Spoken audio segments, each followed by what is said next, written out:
Okay. Hi, I'm Chan Fan from National Taiwan University, and I'll be presenting SpinShot. Yeah. As you see, SpinShot works like this. It stores mechanical energy to create large directional impact force using the flywheel and the collision-based brake. Like many here, we are focusing on haptics in VR. Imagine yourself as the well-known baseball player, Shohei Ohtani. You stand at a plate, excitedly waiting for the upcoming full-count shutdown. You swing with all your might, and then nothing.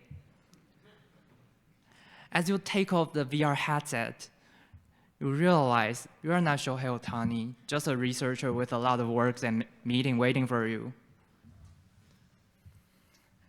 Impact is what makes every hit, every crash, and every collision feel real and immersive.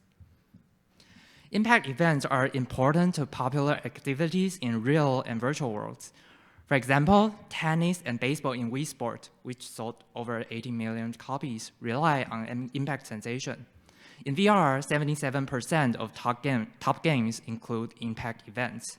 The question is, how can we provide users with realistic impact during these events? In the real world, impact forces are extremely intense. In tennis, they can reach 400 newtons, while in baseball, they can go as high as 40,000 newtons.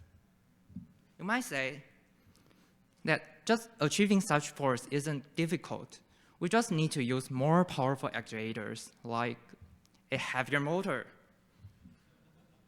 Yeah, but however, to support free locomotion in VR, a key consideration is the weight of ungrounded devices, ensuring user comfort, mobility, and also realism. Current ungrounded technology can only generate directional forces for about 4 newtons. Compared to the real-world impact, it's too weak. So, is there other way to increase the force sensation without using bigger or more powerful actuator system? We said, okay, so why don't we take a close look at what happened to the handheld items? When a directional force is applied to a baseball bat, it causes both rotation and oscillation in the bat.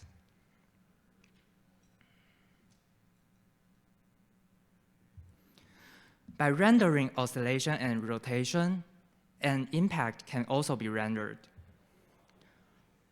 Prior works rendered oscillation by collision-based mechanism. However, both physics and user studies show that oscillatory force lacks clear direction. Rotation, on the other hand, is generated through various approaches that apply torque. If we compare the torque of current technology with tennis impact, although the impact energy generates multiple reactions within the racket, the rotation itself can reach up to 20 Newton meters. So the rotation caused by current technology is still too weak. But is there still room for improvement? Among these approaches, both gyroscopic force and drum brake approaches generate torque by changing the flywheel speed. Let us think about how they bring torques. According to conservation of angular momentum, when the flywheel speed changes, it generates torque that transfers to the user's hand. The torque is positively related to the acceleration rate. The faster the acceleration, the stronger the torque. In these examples, it takes more than 50 milliseconds to accelerate. The shorter the time, the higher the acceleration, and the stronger the torque. So, how do we physically increase the impulse by shortening the time? The answer is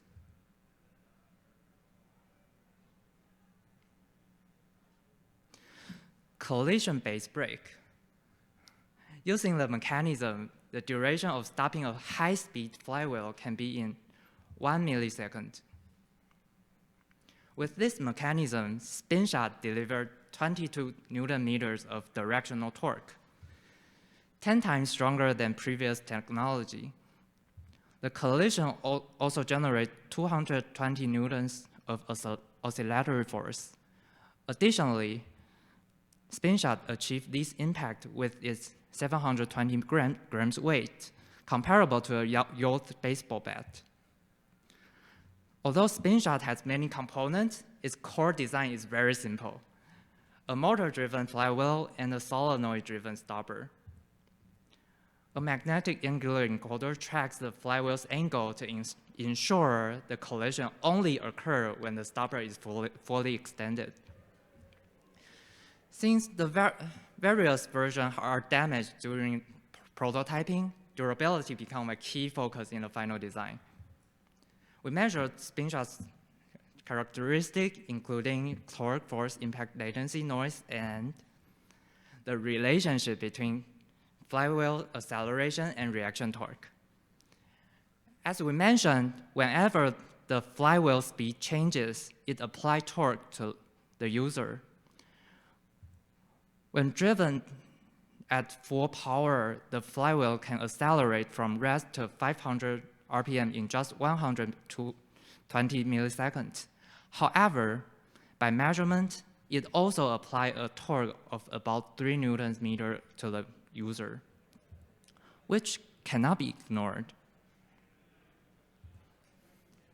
This is the slow motion video of the actuations. When the flywheel collides with the stopper, it generates a powerful impulse called heart. And when the flywheel accelerates with the motor, just like we said, it creates a gentler impulse called soft. When hard and soft are actuated successively, the combination forms a novel actuation called hard plus soft. After creating 3 actuations with this device, we are curious about the experience they offer, especially how users perceive the magnitude of hard plus soft. We conducted a study to compare the 3 types of feedback. Our study shows that hard plus soft feel significantly stronger than hard. Participants also saw hard plus soft as a single impact event, and in all cases, the feedback showed clear directionality. However, the impulse from accelerating the flywheel isn't all good. It can also be unwanted side effect. The story should start from the gyroscopic effect. If the flywheel keeps spinning, the gyroscopic effect can get in the way of free movement. Since motion like golf swing or baseball hit has a nearly planar trajectory just before impact, if the flywheel spins just before impact, it minimizes the possibility of the device twisting, reducing the gyroscopic effect. However, high acceleration at the last moment accompanied with a strong unwanted reaction torque. Thankfully, by past research, hand movement can impair the perception.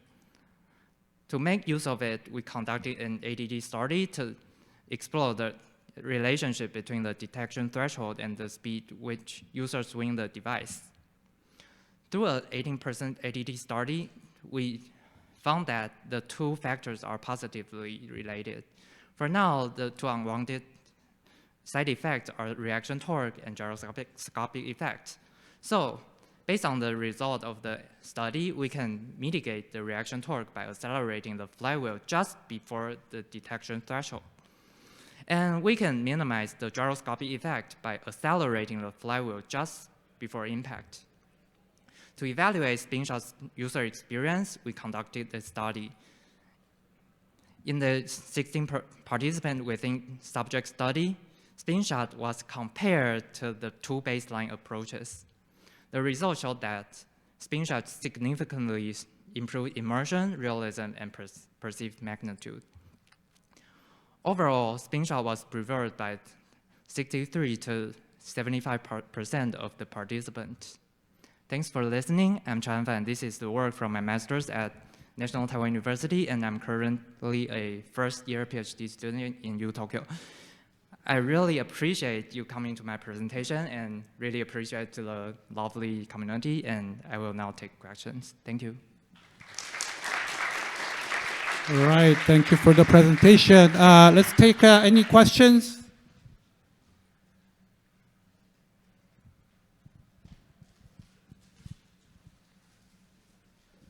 Hi, thank you. Great talk. I'm Vivian from CMU.